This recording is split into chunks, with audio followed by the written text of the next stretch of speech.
Hello mga Maris, so maglalagay na ako ng Fabcon since last na banlaw. So mga kumot yan mga Mars. So ito yung gamit ko mga Mari pang finale bago siya i-dryer.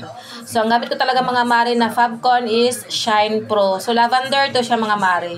Tamang-tama kasi medyo maulan ngayon. So kahit hindi ko siya ilabas, hindi siya mangangamoy kulob. So mabango pa din, masarap pa rin ikumot-kumot pag malamig. Mura lang ito mga Mari, buy one take one and free shipping na din.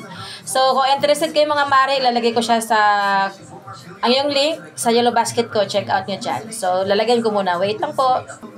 Ito mga Mari, so ilalagay ko na siya bago ko siya pang last na kasi to. So walang ano yan mga Mars, walang tawag nito. Wala, hindi ako nagtitipid mga Mari, mura lang naman to mga Mars. Tapos ipaikot ko na para so bango niya mga Mari, amuyin nyo, naamoy nyo ba? Kung naamoy nyo mga Mari, mag-order na rin kayo. So ito lang po mga Mari, Fabcon Shine Pro. Maura lang to, nakuha ko lang to ng 123. So 1000 ml na siya mga Mari, yung dalawa. Kasi tag 500 ml man yung isang bote nito. So check out now sa yellow basket ko mga Mars. That's all for now, bye!